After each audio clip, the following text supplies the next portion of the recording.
Mau tanya orang awak? Di Siko tampeknya. Assalamualaikum warahmatullahi wabarakatuh. Dun sana asalnya baso balik kita di acara kesayangan kita di podcast Tampek Mauta TVRI Sumatera Barat. Mau tanya orang awak di Siko tampeknya. Nah, seperti biasa bersama Ambo Desbi Sugari selama 1 jam ke depan akan menemani waktu istirahat siang dun sana asalnya. Seperti biasa kita menantangkan tamu-tamu atau bintang tamu kita yang penuh inspirasi dan motivasi, dan kaliko seorang pemandu wisata asal Sumatera Barat. Udah Ferry.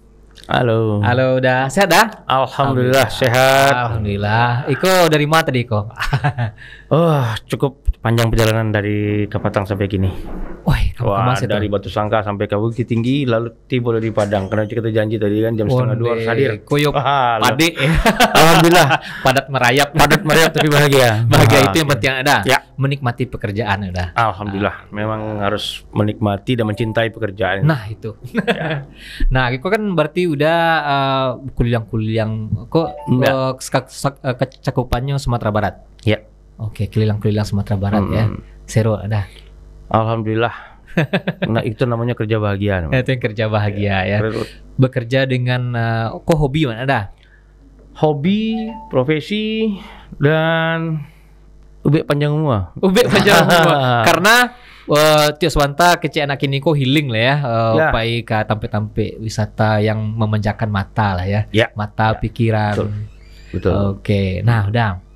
Kok ambo bagi udah Ferry kok? Udah Ferry boleh ya, panggil abang boleh ya. Panggil abang boleh ya. Dimana kan nyaman lah ya. Dimana kan nyaman. Saja panggil angsa ya. Boleh ya. Boleh ya. Oke, udah Ferry. Nah, Iko udah Ferry di Siko seorang tour guide. Katanya iya. Katanya. Nah, udah, Bo pengen cerita-cerita lah seketik tentang tour guide kok. Perjalanan udah sampai ke jadi kini kok. Jadi tour guide. Sebelum-sebelumnya sebelum jadi tour guide kok pernah terjun di dunia wisata kah? Atau dulunya sama sekali tidak ada hubungan Jeko? Oke. Dijawab ya? Ya, boleh. Dijawab dengan bahagia aja. Jawab dengan bahagia. Sebelum mau menjadi seorang tour guide itu sebetulnya sudah jauh-jauh hari dari dulunya gitu loh. Tahun 94, 95 gitu kan. Dulu Amba memang berangkat dari olahraga. Awalnya gitu kan. Jadi suka keliling, pergi ke jurnas ke daerah-daerah. Setelah itu menampak salah satu orang yang sedang membawa tamu ketika itu, membawa turis. Oke. Jadi daerah pertama kali yang Amba tengok itu bukan daerah Toraja kalau nggak salah. Oke. Di Toraja. Sangat jauh waktu itu kan sempat ke Makassar ya kan. Iya. Nah di situ Amba tengok sangat luar biasa. Tapi untuk jadi guide itu gampang enggak? Kira-kira kan seperti itu. Iya, betul. Dengan lugasnya udah menyampaikan informasi ya kan, bercerita dengan tamu, terus bawa tamu turis asing apalagi pada saat itu ya kan. Iya. Sementara Mbak berpikir susah enggak ya belajar bahasa Inggris kayak. Oh iya, salah satu pokok utama itu bahasa Inggris kan ya? Iya, karena waktu itu definisi Mbak kan ya pandangan nambah lah gitu ya, bukan definisi, sorry. Pandangan nambah jelek, seorang tour guide kan pasti mampu berbahasa asing ketika itu ya kan. Tapi setelah itu Mbak pikir, ya sudahlah melupakan gitu. Cuma Mbak memang tertarik gitu loh. Oh berarti pernah dilupakan kemana ya? Pernah dilupakan, pernah dilupakan gitu. Nah setelah itu Mbak balik ke daerah, kebetulan Mbak kan memang kadang di rantau. Umur 14 tahun itu sudah di rantau. Sudah tinggalkan kampung halaman. Oh, kampung halaman udah kalau boleh tahu di mana? Oh, kampung halaman boleh di Padang. Oh, asli di Padang. Memang asli Padang. Justru anak pantai mungkin katanya. Anak pantai ya. Oh, mungkin itu salah satu pemacu ya. Bisa jadi seperti itu salah satu pemacunya. Perjalanan hidup lah namanya kan. Siap. Lalu Ambo tinggalkan kampung, Ambo pergi merantau. Lalu bertemu dengan banyak hal lah gitu, banyak pengalaman. Tetapi bagi Ambo ternyata Ambo menemukan dunia Ambo tuh ya justru di pariwisata gitu loh, sebagai pemandu.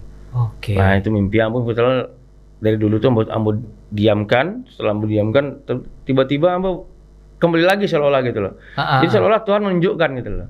Apa nama Mbak udah ibaratnya dulu lah pernah dilupakan. Titik balik udah yang Mbak udah kalau dia balik kasih kau balik. Karena mau beranggapan seorang tour guide kok ilmunya tinggi. Siap. Apalagi berbahasa asing ketika itu. Wah, seorang tour guide harus mempunyai bahasa asing gitu kan, harus bisa bahasa asing minimal kan gitu, minimal bahasa Inggris kan gitu. Betul. Sementara Ambo tidak punya pendidikan tentang berbahasa Inggris ketika itu kan. Iya, iya. Lalu mau pikir mungkin hanya kenangan saja. Nah, kan mimpi rasanya kalau Mimpi, menjadi ya. tour guide. Nah, ternyata alhamdulillah tanpa Ambo bayangkan, Ambo pun pergi tour didampingi oleh seorang tour guide. Oke. Ketika Siap. itu tour guide membantu kami dalam perjalanan, menemani kami dalam perjalanan luar biasa sekali. Mereka memang banyak sekali pengalaman-pengalamannya, belajar tentang keilmuan kewawasannya lebih luas gitu, yang bangga ketika itu kan. Tapi kok sampai mau tanya ketika itu di Bali. Oke. Beli, nah kan gimana rasanya jadi tour guide, Beli? Luar biasa, Beli. Boleh saya nggak belajar, boleh nggak? Kan? Tapi ketawa. Bisa kok. Nah, mulailah dari situ Ambo sempat juga jadi driver. Oke. Driver Siap. pariwisata. Nah, disitulah Ambo mulai belajar. Ambo harus bisa jadi driver pariwisata minimal seperti itu. Oh, cilok-cilok ilmu itu. Itulah kira-kira seperti itu. Jadi cilok-cilok ilmu. Cilok-cilok ilmu. Ya. Oke. Akhirnya mulailah Ambo coba-coba ya kan. Dari guide cam driver namanya ketika itu kan, kami bawa otoketek, lalu ada tamu 4 orang atau 5 orang gitu kan. Jadi Ambo dampingi, Ambo coba bercerita tentang Bali ketika itu dulu kan.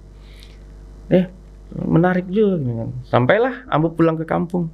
Iya. Balik ke Padang itu Ambo 2013.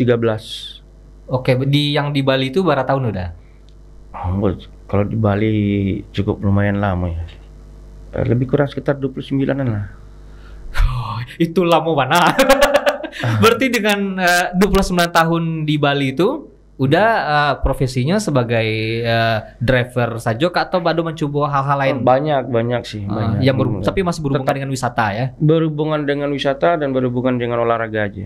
Oke, olahraga apa tuh Kak? Dulu pernah ikut olahraga dayung dan juga belajar juga ski air, Oke. jet ski. Siap. Ya pokoknya yang berbau-bau air, ya kecuali surfing ya. Karena surfing ya. memang ketika itu Ambo memang selalu ke setiap daerah tuh ketemunya dengan danau, sungai. Agak jarang sih ketemu dengan laut. Nah, ketika sudah belajar jet ski baru ketemu dengan laut. Oke. Oh, berarti udah selama 29 tahun di Bali kok. Selain ya tapi kemana-mana ya. Ya kemana-mana. Sering tapi keluar. Ibaratnya home-nya di rumahnya di Bali waktu itu, cuma kemana-mana setelah itu ya. Iya. Itu tuh ternyata enggak cuma sebagai driver, tapi juga menikmati bagaimana sih apa tuh wisata. Iya. Sampai ke yang tadi olahraganya pun masih berhubungan dengan wisata ya. Masih dengan wisata. Saya tuh kembali lagi ke Sumbar. Iya, kembali lagi ke Sumbar. Memang tanpa tidak pernah berpikirkan, membayangkan bahwa Ambo akan pulang balik ke kampung halaman gitu kan. Nah, karena ada sesuatu hal Ambo pulang, lalu mau lihat Sumatera Barat, tidak boleh kalah dengan daerah lain. Sumbar itu memang kalau Ambo secara pribadi memandang tandingannya tidak ada. Betul. Itu menurut Ambo pribadi. Betul. Ya, nggak tahu kalau orang ya kan. Iya. Tapi melihat potensi alamnya luar biasa. Lengkap loh juga lengkap ya? Bahkan para pemandu wisatanya ya kalau bisa dibandingkan, kalau boleh membandingkannya gitu kan, sangat luar biasa. Oke. Berarti sampai ke pemandu wisatanya pun sampai ke pemandu wisatanya. Makanya Ambo kagum dengan tour guide di Sumatera Barat sehingga Ambo bisa bergabung dengan HPI Sumatera Barat. Jadi HPI itu adalah sebuah organisasi yang khusus untuk kalau dulu namanya kan duta wisata ya kan. Oh, dulu duta wisata. Ya, kalau sekarang jadi tour guide atau pemandu wisata. Oke, HPI Himpunan Pramuwisata Indonesia. Sehingga bisa bergabung di HPI Sumatera Barat. Ya karena kekaguman Ambo dengan kawan-kawan tour guide di Sumbar. Oke. Karena sangat luar biasa, soal informasi yang diberikan, terus ya kita punya budaya lah di Minangkabau ya kan, apalagi ya kan kita orang Minang tentu berbeda dengan daerah lain di Indonesia dimanapun kan. Tapi Ambo cukup salut dengan kawan-kawan pemandu wisata yang ada di Sumatera Barat, terutama yang berlisensi ya kan. Oke. Ya. Oh, berarti yang masuk himpunan Pramuwisata Indonesia kok yang HPI kok emang orang-orang tour guide yang punya lisensi ya. Iya. Oke. Ya. Karena sebelum mereka masuk jadi tour guide yang berlisensi atau tergabung di dalam HP itu sendiri, mereka kan ada pelatihan dulu. Oh. Jadi disitulah persiapan semuanya. Mulai dari wawasannya, keilmuannya, ya kan, pengalamannya. Gitu. Baru dia bisa ikut pelatihan dan nanti di lisensi gitu. Diberikan lisensi, tergabunglah menjadi anggota Sumatera Barat di HPI. Oh siap, berarti udah seorang tour guide ibaratnya melalang buana lah ya. Alhamdulillah. Tapi mungkin dusan-dusan di rumah penasaran lah kama-kama sih udah very ke. Boleh ambil putan seketik dulu? Boleh. Ande, kita putan dulu VT berikut ini.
Di mana lokasi itu dah? Lokasinya kebetulan masih di Sumbarjo. Masih di Sumbarjo. Di Kota Padang. Oke. Kota Padang bagian timur. Siap. Kalau boleh tahu, penasaran tadi itu ada arung jeramnya, ada campingnya. Itu lokasinya di mana tuh dah? Lokasinya kebetulan itu ada di Desa Balai Gadang namanya kan. Balai Gadang. Dekat Lubuk Minturun. Lubuk Minturun, Lumin ya. Kayak Lumin ya. Lumin, kalau orang kan lebih kenal Luminnya ya kan. Bukan Balai Gadangnya. Betul. Gitu. Orang lebih kenal Lubuk Minturunnya. Ternyata di Lubuk Minturun tuh potensi wisata alamnya keren ya. Sangat luar biasa. Luar biasa dan subhanallah. Apa masuk ekoturism? Ya, lebih ke ekoturism. Di situ Ambo Calia udah memandu wisatanya kayaknya ada pembekalan gitu dulu ya. Edukasi gitu ya. Ya. Boleh cerita sedikit dah namo tampe keteknya apa dan manga-manga di situ. Ya. Cerita sebelumnya lah ya kami sampaikan ceritanya. Ya, siap. Ketika baru masuk ke Lubuk Minturun itu, kami ketika itu sedang mengalami stuck gitu kayak itu. Zaman corona kemarin pertama kan 2 tahun setengah. Tapi alhamdulillah berjalannya corona ketika itu sudah hampir 8 bulanan. Ambo dibawa oleh seseorang yaitu sebagai guru juga dengan Ambo dan bos juga ya, pimpinan lah, owner kan. Diajak untuk bergabung di perusahaannya ketika itu. Diajak bergabung. Lalu Ambo Calia lah di Lubuk Minturun itu, wah kok luar biasa potensinya. Potensi alam sangat luar biasa.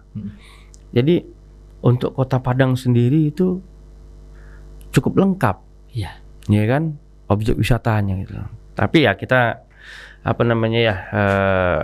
cukup lama lah ingin melihat Kota Padang. Itu orang kan biasanya kan tahu ke arah pantai, laut, ya kan, ke arah oceanic lah, kotanya lebih tahu. Padahal kalau ingin mencari udara dingin, udara sejuk, banyak oksigennya, tinggal 15 menit dari Kota Padang udah sampai. Aduh juga di Kota Padang. Mindset Kota Padang Ange itu bisa dipatahkan di situ ya. Bisa dipatahkan. Bisa dipatahkan. Bahkan kalau dinginnya cuaca di bagian timur Kota Padang itu ya hampir sama kita ke Bukit Tinggi. Dingin juga ya? Dingin, sangat dingin. Betul.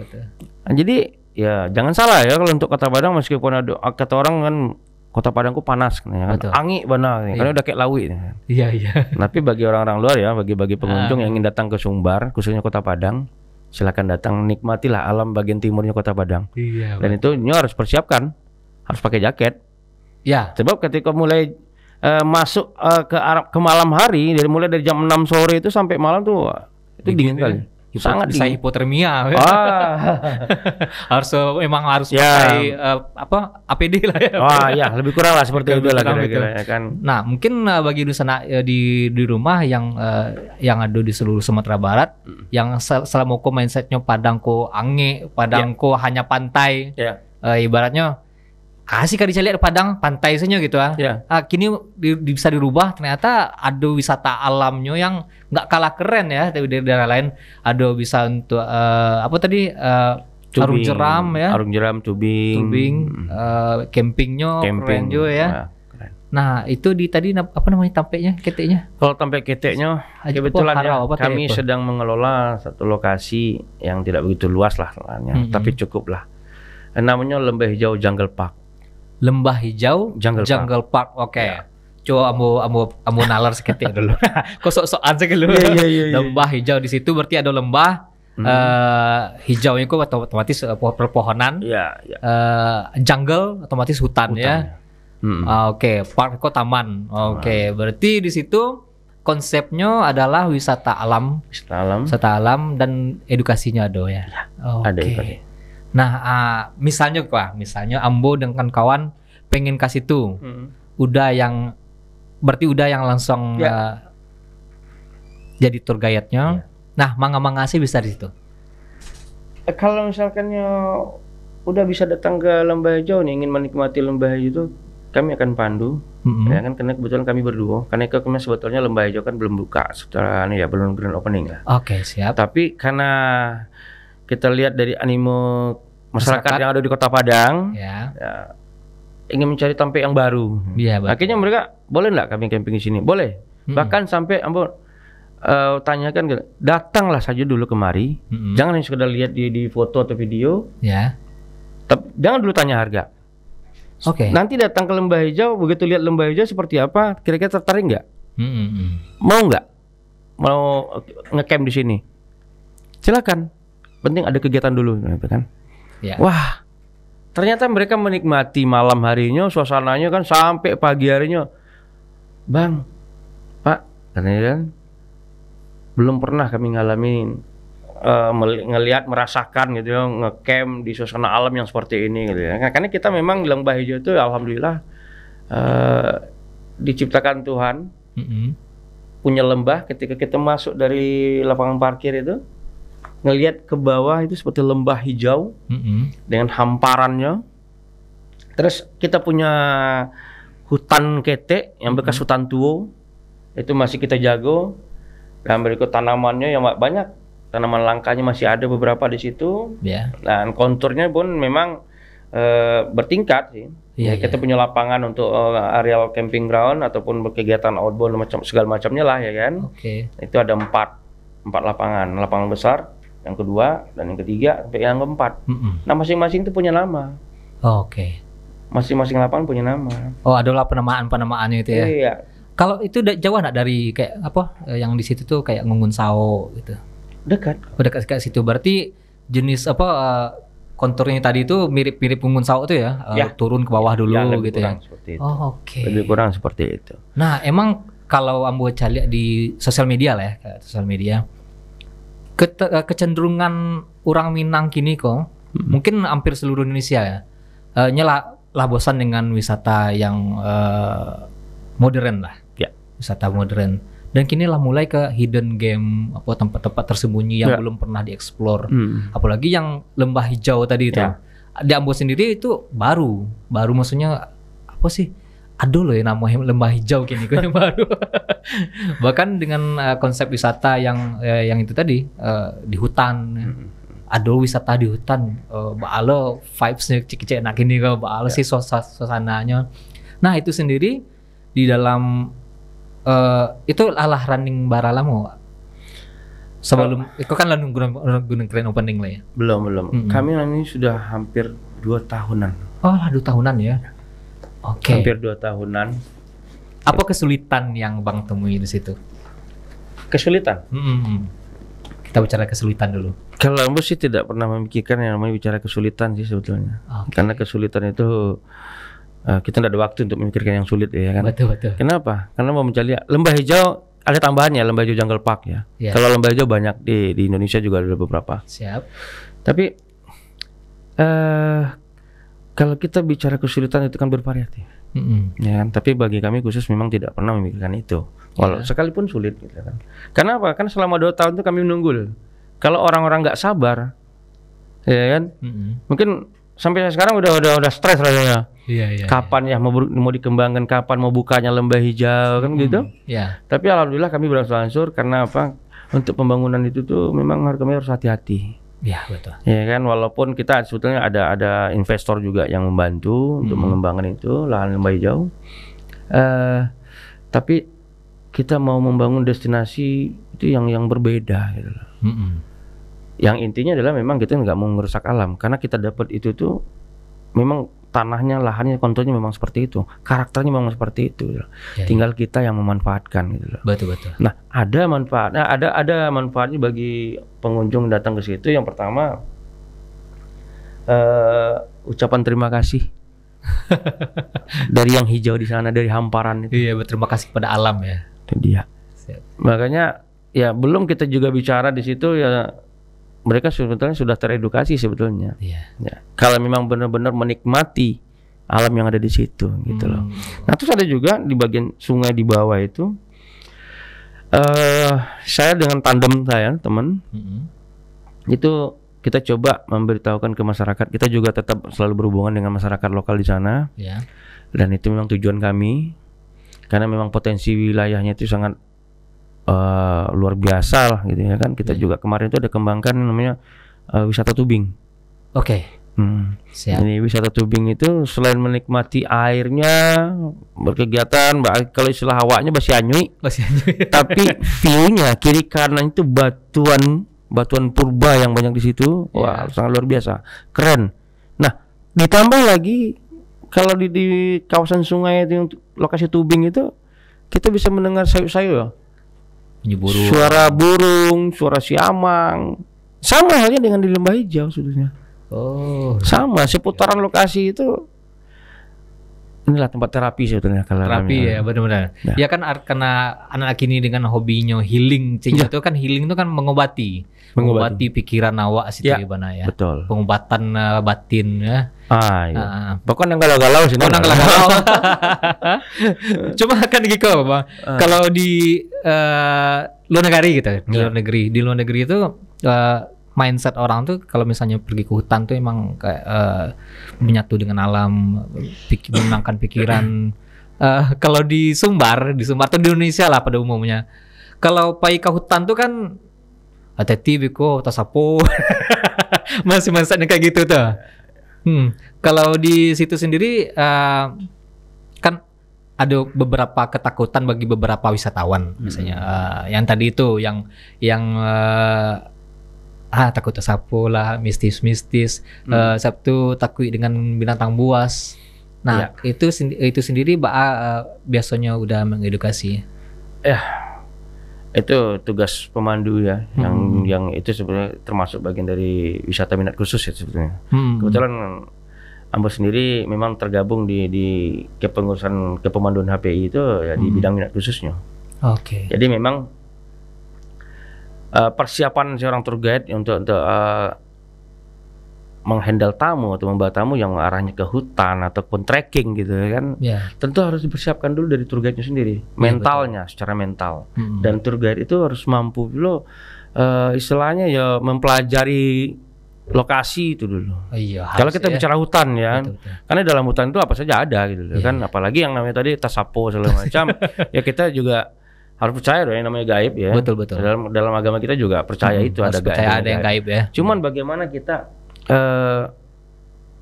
mempersiapkan diri supaya jangan terlalu berlebihan gitu loh. Karena kita di alam loh. Iya betul. Makanya hati-hatilah kalau kita bicara kita mau belajar dengan alam, mau bersahabat dengan alam. Tapi definisinya itu kita harus tahu dulu kan begitu. Betul. Nah, minimal kita tidak tahu apa-apa, minimal kita mengikuti. Siap. Ya kan? Nah, maka pemandu wisata itu memang disiapkan untuk itu. Ya, Harus minimal tidak terlalu menguasai, tetapi memahami minimal itu dulu, betul, gitu kan? iya, Yang siap, mengenal wilayahnya, gitu kan? Juga didampingi juga dengan lokal, ya, pemandu lokalnya yang di daerah di situ, gitu. Oke, Nah. berarti berhubungan langsung dengan masyarakat setempat yang dengan wisata alam, dengan rakyat setempat lah ya. Iya, Maksudnya pastinya. tetap dilibatkan ya. Pastinya. Oke, kita pastinya. lanjutkan dulu kita tahan dulu kita lanjutkan dulu setelah pesan-pesan berikut ini.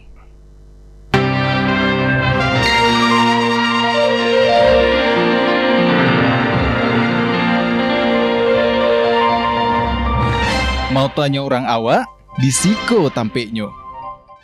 Mau tanya orang awak di Siko tampaknya masih bersama Ambo Desbi Sugari dan bintang tamu kita nan sebuah anak keren kok.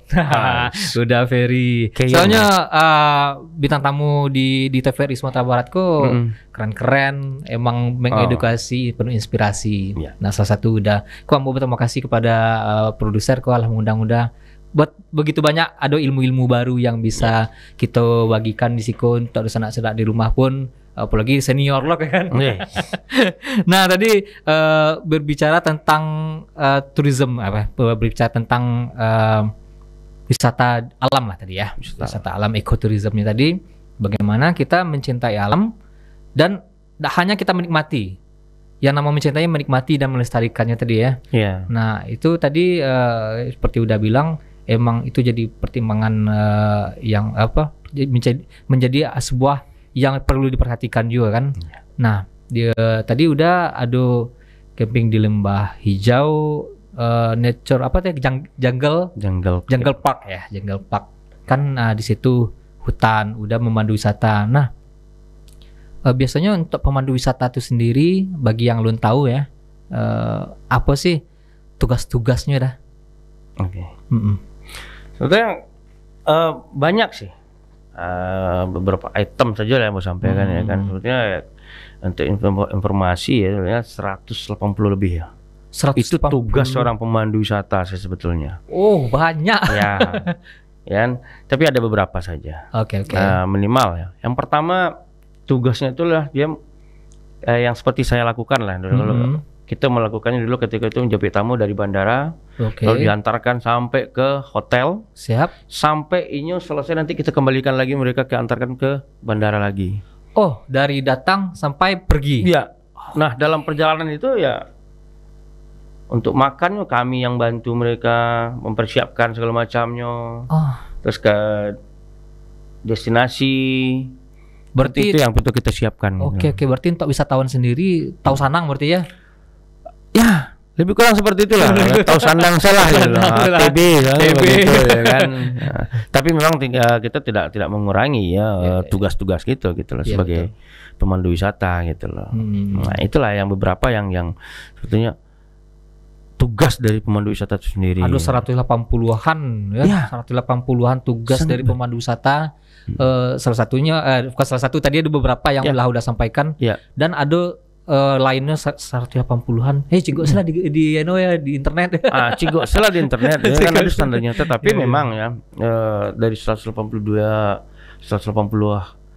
lebih dari tugas-tugas pokok yang ada di kepemanduan itu, orang kan hanya tahu itu Pak Cikmik dari Hoto. Paling itu tugas guide-nya ya kan. Padahal banyak. Bahkan bisa kadang-kadang ya berhadapan dengan permanisme, kadang-kadang ada juga gitu loh. Di mana-mana. Ambo pun mengalami ketika itu bawa tamu ke keluar gitu loh. Ya kita jalan darat gitu. Ya tentu kita bagaimanapun juga kita harus siap mental gitu loh. Nah, itulah menjaga, melindungi tamu yang kita bawa, ya kan. Kita harus bisa bersahabat dengan tamu itu sendiri gitu loh, melindunginya gitu loh. Jadi banyak sebetulnya tugas-tugas pemandu wisata dan itu tidak gampang gitu loh. Nah, mungkin makanya kami itu sebelum masuk tergabung di kepemanduan itu yang ada asosiasi, karena asosiasi tertua juga di Indonesia sebenarnya ya. Nah, itu maka ada butuh pelatihan dulu gitu loh. Oh iya. Nah makanya saran Ambo sih untuk menjadi pemandu wisata, ya persiapkanlah diri dulu, minimal pengalaman lah dulu 1 tahun ataupun 2 tahun. Betul. Ya kan, setelah itu baru masuk lah, ikutlah pelatihan. Nah, Ibaratnya nanti lisensi gitu loh. Yang udah sebut tadi 1 tahun 2 tahun tuh turun ke lapangan lah, kayak gitu loh medannya loh ya. Iya. Jadi enggak gampang gitu. Kadang yang konteks yang tekstual pun lahadu ibarat SOP segala macamnya, bahkan di beberapa tempat dan di setiap tempat berbeda cara penanganannya. Beda. Pastinya. Itu Ambo pertanyakan seketik. Selama udah jadi pemandu wisata, apa sih hal tantangan terberat yang pernah udah temui? Yang tadi kan salah satunya yang premanisme atau ada hal yang lainnya? Ya, pengalaman udah. Sebenarnya setiap tugas kami sebagai pemandu itu semuanya tantangan kok. Semuanya tantangan. Bagaimana kita menghandle tamu dalam perjalanan ataupun tidak di hotel bis, tapi bahkan ada juga lebih ini lagi yang contoh saya bilang tadi, kita di special interest tadi, di pemandu minat khusus tadi ya, tour guide itu. Itu banyak tantangannya. Ketika masuk trekking gitu ya, trekking ke hutan. Nah, seorang tour guide itu dia nggak bisa dia nggak bisa lengah, dia harus waspada, selalu waspada terus. Kenapa? Resikonya ini. Ya kita nggak tahu loh tamu ini bisa atau enggaknya, atau sudah berpengalaman masuk ke dalam hutan trekking begitu kan. Iya. Ya dia kan, apalagi dia kan nggak kenal dengan medannya, sama seperti itu. Begitu juga kita di kepemanduan wisata yang biasa di atas bis terus mengantarkan ke beberapa destinasi itu kan. Banyak sebetulnya tantangannya kalau kita sebutkan satu persatu sih. Oh iya banyak. Tapi yang pasti seorang tour guide di Sumatera Barat mempunyai hospitality yang sangat tinggi. Karena kita beda budaya dengan daerah lain ya. Betul. Nah, jadi itu pandangan saya loh. Pandangan Ambo sebagai tour guide lokal di Sumatera Barat, Ambo rasa untuk tour guide di kepemanduan di Sumatera Barat itu sangat luar biasa.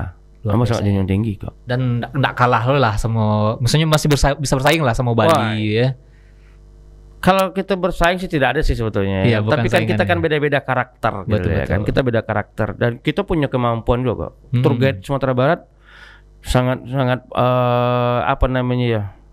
bagus kalau menurut Ambo. Kalau enggak jadi tour guide di Sumatera. Betul. Kalau Bali pun bagus gitu. Ya kan sama, tapi cuman kita beda karakter, beda budaya juga. Iya, jadi mungkin masalah hospitality yang selalu disebut-sebut itu sebetulnya ada sih kekurangan dari kita, ya kan. Tetapi ya kita sama-sama. Jangan hanya bisa kita mengkritik saja sih sebetulnya. Betul. Tapi ya untuk orang-orang yang pengen tahu sebetulnya apa itu pemandu wisata, ya silakan langsung saja. Betul. Berteman atau carilah informasi di mana pemandu wisata yang ada di Sumatera Barat, di mana posisinya, silakan. Tapi kita sharing gitu.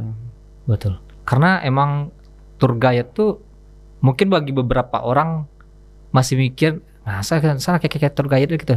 Padahal tour guide kok sangat penting. Iya. Terutama kayak gitu. Beberapa kejadian akhir-akhir kok di tempat-tempat wisata yang sebenarnya bukan alun-alun masuk kategori wisata, tabaawi kalau istilahnya kan, kayak hidden games gitu kan, tempat-tempat baru yang baru alun-alun pernah dijamah orang untuk jadi tempat wisata. Di situ kayak safety-nya, ya untuk keselamatannya lah kan, banyak kejadian yang hanyut lah segala macamnya atau hilang semacamnya. Dan kalau emang itu kan karena salah satunya ketidakadanya seorang tour guide. Ya, salah satunya itu. Salah satunya memang itu. Maka ya kita enggak menyalahkan bagi orang yang tidak butuh tour guide kan begitu ya kan. Tapi alangkah lebih baiknya sebagai kita mau tahu lokasi itu, kita belum pernah tahu lokasi itu ya kan, tapi kita mau ke situ, ya sebaiknya didampingilah dengan pemandu wisata yang berlisensi. Karena itu kan lisensi itu kan jaminan sih sebetulnya ya kan. Betul. Nah, kita ada SOP-nya dalam pekerja itu ya kan. Apa-apa saja yang boleh kita lakukan untuk turisnya, untuk tamunya ya kan. Dan apa yang saja yang tidak. Oke. Jadi dan Apollo bagi turis kok yang harusnya lakukan ya. Apa yang harus dilakukannya gitu, apa yang harus diikutinya gitu ya. Kita punya SOP kok saudaranya. Iya. Dan itu Bahkan itu justru sebagai apa namanya? Ya kita kan harus ciptakan kenyamanan dan keamanan sebetulnya. Betul. Nah, selama si turis tadi mau mengikuti aturan-aturan dan itu regulasi tadi. yang kita bikinkan yang sesuai standarnya gitu kan. Iya, betul. Sebetulnya itu gitu ya. Makanya lebih penting sih sebetulnya kalau pakai Penting ya. contoh lah kita pergi mau jalan-jalan ke Bukit Tinggi atau kemana ya di sekitaran Sumbar. Ya. Ada pemandu lokalnya, ada pemandunya, ada tour guide-nya ya kan. Itu kan akan mempermudah sebetulnya. Betul. Ya kan? Bahkan sampai pintu saja dibukain loh tour guide loh. Oh, oke. Sedetail itu ya. Sedetail itu. Jadi misalnya orang luar datang ke Sumbar, bingung ngenyo kama gitu kan? Iya. Tour guide sih. Tour guide. Oh, iya. Walaupun itu ada, kita kan memang tour guide itu kan sebetulnya perpanjangan tangan dari travel agent sebetulnya Oh, ya kan, iya, benar-benar. yang membantu di lapangan ya kan. Itu berkaitan langsung dengan travel agent berarti. Pasti akan berkaitan Oke, gitu loh. siap. Nah, kita lanjutkan setelah bincang-bincang kok setelah pesan-pesan berikut ini. Oke. Boleh ada? Oke, kita akan kembali setelah pesan-pesan berikut ini.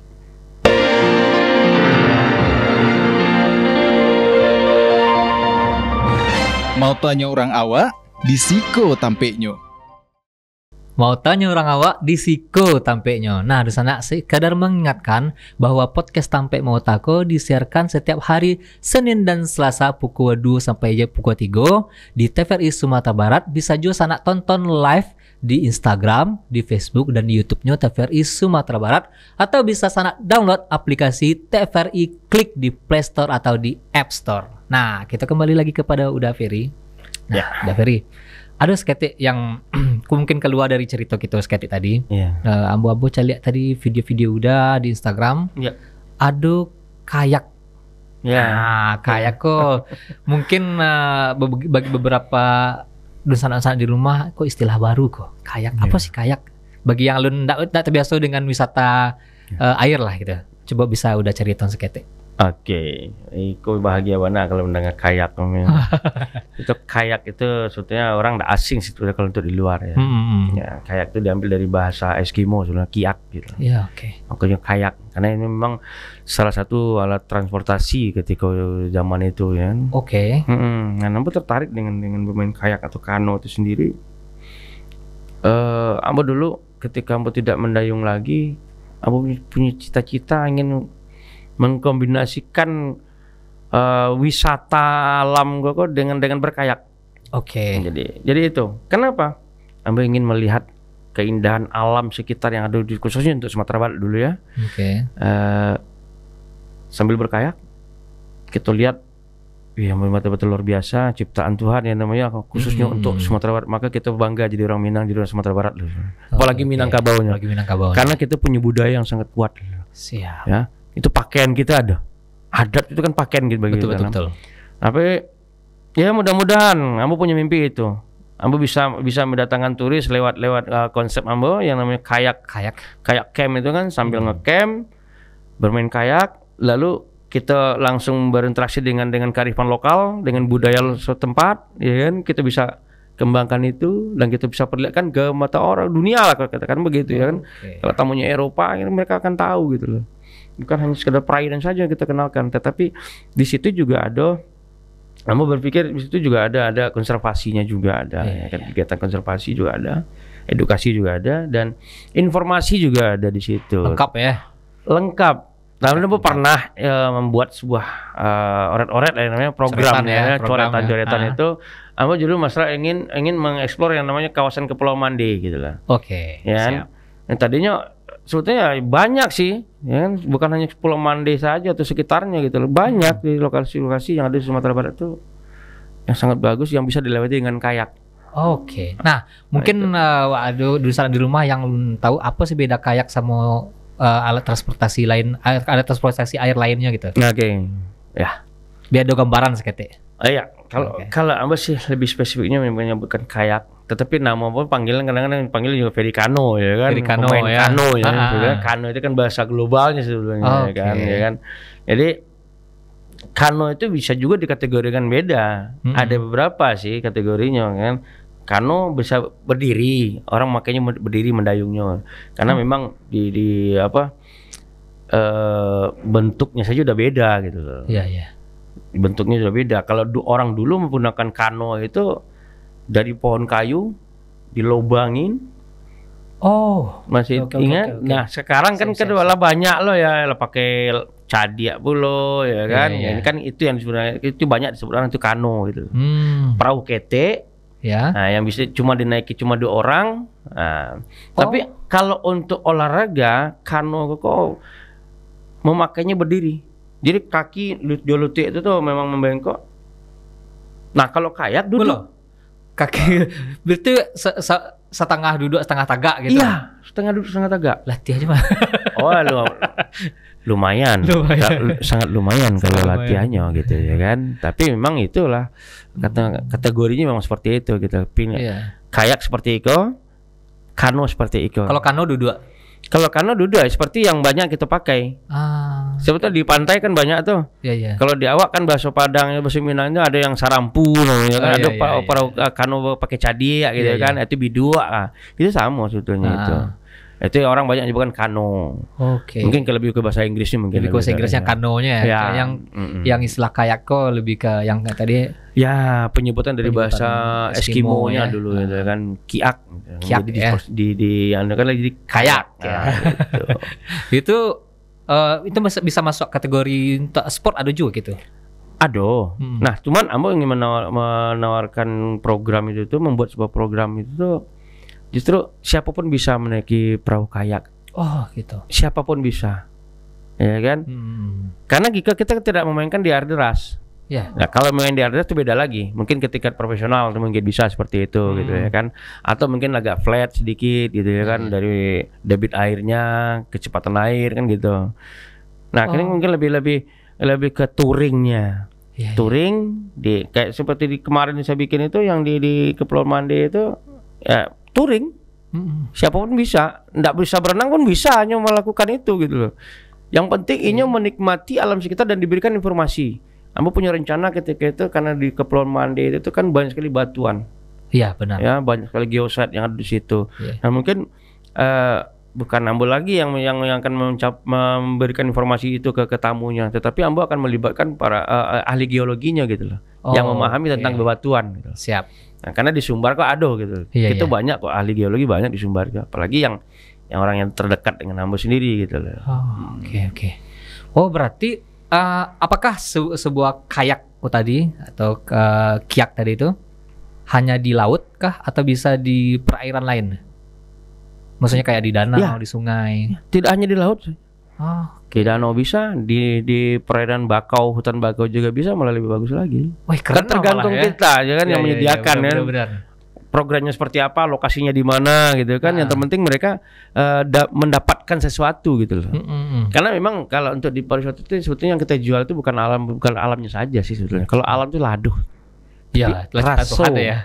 Raso harus kita jual. Kalau nggak ada raso buat apa orang kita datang ke Sumatera Barat? Kan gitu. Betul. Pengalamannya gue ya? Iya. Karena ndak dapat raso, untuk apa datang ke Sumatera Barat kalau ndak dapat raso sekalipun rancak. Ujung-ujung kan tapi sayangnya nggak dapat rasa kan gitu. Oh iya. Tahu nggak seperti itu? Betul. Salah satu alasan orang pariwisata itu dapatkan rasanya kok. Yang Bali itu kan raso sebetulnya. Betul. Kalau ndakna mestinya ke Sumatera Barat pai keluar rumahnya saja, pai kamalah pokoknya kan berkunjung ke satu tempat lah gitu kan yang ada keramaian. Kalau ini menikmati gitu loh. Yang menikmati apa? Rasa kan gitu. Iya. Kan itu intinya sebetulnya. Maka tapi Sumatera Barat alhamdulillah kampung halaman Ambo ya sangat luar biasa gitu loh. Aduh loh sadonya ya. Potensi sangat kadang. Kita kayu dengan alam loh. Cuman mudah-mudahan mungkin para senior, para pakar-pakar di Sumatera Barat mudah-mudahan kita saling sinergi ya kan untuk mengembangkan potensi alam yang ada di Sumatera Barat gitu loh. Khususnya Kota Padang. Kota Padang ya. Iyalah. Karena memang berdomisili di Kota Padang ya kan, tapi bukan berarti tidak melihat ke daerah lain ya. Karena Sumatera Barat kok luas loh. Ya. Sumatera Barat bukan hanya Padang ya. Bukan hanya Padang, 19 kabupaten kota loh. Kan luar biasa loh potensi masing-masing daerah kan. Ya, masing-masing daerah pun punya unique value yang lain gitu. Ya. Pastinya. Sawaluntonya. Wah, keren dengan heritage-nya ya kan. Iya, betul. Lengkap. Dan ya pengalaman tadi yang di Padang kok supaya berubah mindset orang Dan Padang itu nggak hanya laut ya, ternyata ada wisata alamnya, hutannya pun keren ya. Bahkan yang tadi itu yang lembah hijau Jungle Park tadi itu ada juga gitu kan. Dan yang seperti udah tadi yang keinginan udah pengen ada yang kayak kok tadi untuk ada pengalaman baru bagi wisatawan datang ke Itu dia. Padang ya. Ada pengalaman baru buat para turism yang ada di luar yang untuk datang ke Sumatera Barat itu. Itu salah satunya gitu. Salah satunya ya. Makanya mau sampaikan tadi ya, kamu menciptakan program Ikoko sebetulnya lah ditantang kamu dengan Pak mentor kamu sendiri beberapa hari lalu lah gitu kan. Mungkin beliau bisa nonton kini mungkin kan. Karena ditunggu. Kirimkan kamu ya program kayak kok. Mbak ingin berikan buat program kayak. Siap. Nah itu motor tantang sih sebetulnya beberapa hari lalu. Amo pun penasaran kok. Mungkin sana di rumah pun penasaran kok. Kayak apa sih Bikonya kayak wisata kayak memakai kayak misalnya menyitari sungai, rawa-rawa, danau laut semacamnya yang ada di Sumbar itu akan menjadi magnet tersendiri dari Sumbar. Ya. Ternyata di Sumbar kok ada lah pengalaman baru. Ya. Ada alasan lain dan datang ke Sumbar gitu. Orang dari luar, aku pengen datang ke Sumbar mau main kayak, pengen menikmati wisatanya dengan kayak. Ya, yang pemandu wisatanya harus Bang Ferry Kano. Kita sudah punya lokasi kok. Tapi percayalah, kalau takut dengan namanya air atau fobia air lah ya kan, silakan datang aja teman-teman. Kami sebetulnya di Lembah Hijau itu sudah ada satu lokasi yang kita anukan, yang masih dirahasiakan tampaknya masih. Tapi kawasan Lembah Hijau. Yang penting bagi teman-teman di rumah yang pengen merasakan nikmatnya wisata alam dan ikut dengan Bang Ferry Kano sambil berkayak. Seakunnya, sambil berkayak, cigo seakunnya Bang operator wisata adventure dan Lembah Hijau Jungle Park. Hubungi saja Bang Ferry Kano. Terima kasih banyak Bang, sebenarnya banyak banget kan. Jika udah ya Allah ini banyak yang bisa dikupas dari Bang Ferry Kano. Cuma waktu 1 jam tidaklah cukup untuk seorang Bang Ferry Kano yang untuk berbagi pengalaman-pengalamannya di Siko, bahkan untuk mengenalkan wisata Sumbar keluar daerah. Dan itu sangat menjadi magnet tersendiri bagi Sumatera Barat nantinya insya Allah. Jadi terima kasih Bang, dan terima kasih telah mencintai alam Sumatera Barat. Alhamdulillah. Semoga makin sukses Bang Ferry. Amin. Allah datang kamari ke studio. Terima kasih. Nusa sadanya itulah bincang-bincang kita bersama udah Ferry Kano. Ferry Kano. Bang Ferry apa aslinya? Nama aku Ferry Canduraun. Ferry Chandra. Ferry Chandra. Sesuai namanya Ferry Chandra Canduraun. Nah, mungkin akan bisa sana petik inspirasi dan motivasi. Bisa juga sana mau langsung sama Bang Ferry, hubungi saja ini melalui Instagramnya. Nah, semoga ikut bermanfaat bagi kita semuanya. Mohon maaf kalau ada salah-salah kata selama penyampaian tadi. Kita akan kembali lagi minggu depan. Terima kasih. Assalamualaikum warahmatullahi wabarakatuh. Assalamualaikum.